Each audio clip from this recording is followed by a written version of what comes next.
Lady est une chienne cocker qui vit avec ses deux maîtres, Darling et Jim. Elle a pour son usage personnel 2 bols toujours très propres, ainsi qu'une corbeille et une couverture.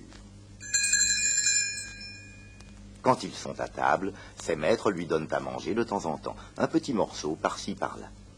De plus, elle leur a fait accepter de dormir au pied de leur lit. Chaque matin, elle leur apporte le journal, les lettres, et le soir, se précipite vers Jim lorsqu'elle l'entend rentrer en sifflant.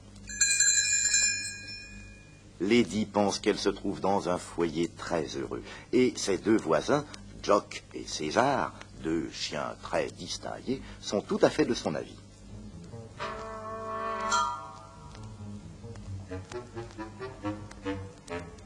Néanmoins, un jeune chien impertinent, appelé Clochard, rôde souvent dans le quartier. « Jamais je ne porterai de collier, » déclare-t-il avec orgueil. « C'est le seul moyen d'être heureux. » « Où couchez-vous donc ?»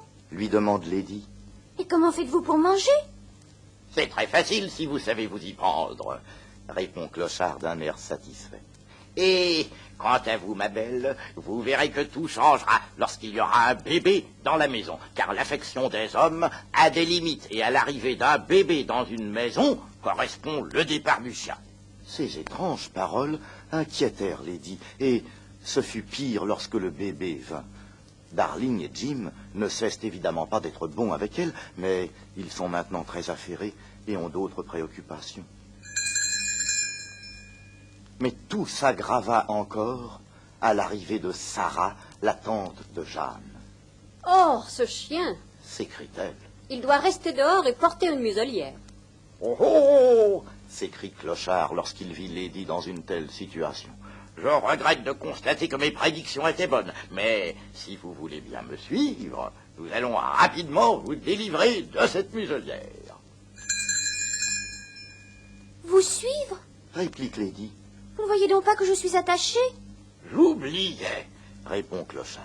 « Mais vous savez que vous avez beaucoup à apprendre. » Et il lui montra comment rompre la corde en faisant un brusque saut en avant.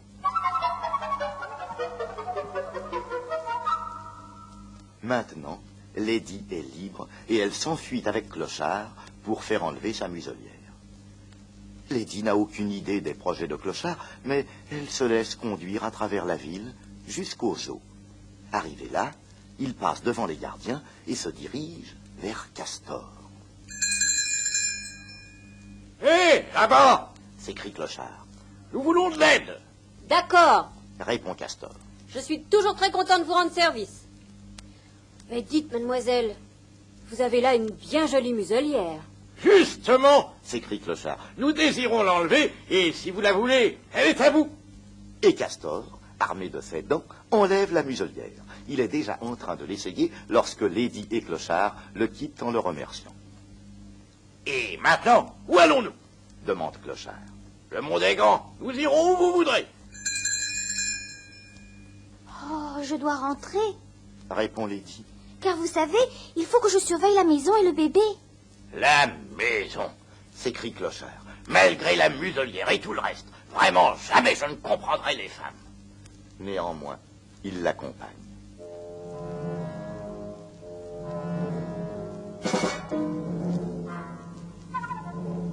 Comme ils atteignent la cour de la maison, ils distinguent une étrange lueur qui flotte dans la cuisine. Ce n'est qu'une petite flamme, mais ils savent que ce n'est pas là qu'elle doit brûler. «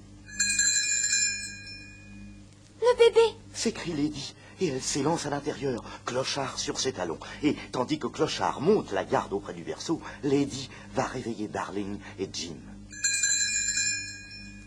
Quelle aventure! Lorsque Darling et Jim se réveillent, le bébé se met à pleurer. Tout d'abord, ils adressent de sévères reproches aux 2 chiens, mais tout change lorsqu'ils aperçoivent les flammes. « Merci beaucoup, mon jeune ami, » dit Jim à Clochard après avoir éteint le feu. « Tu peux, si tu veux, trouver ici une maison et une tâche à remplir. Irons-nous demain acquitter la taxe et acheter un collier afin que tout soit en règle ?» Clochard regarde le vaste monde qui l'attend à travers la fenêtre et il voit Lady à ses côtés. « Arf !» dit-il, ce qui signifie « c'est bon ».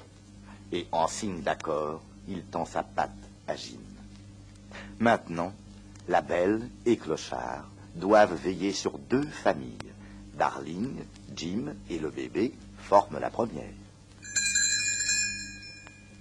L'autre famille est composée de toute une nichée de petits chiens. Et naturellement, Clochard est, avec son collier, le chien le plus fier de toute la ville.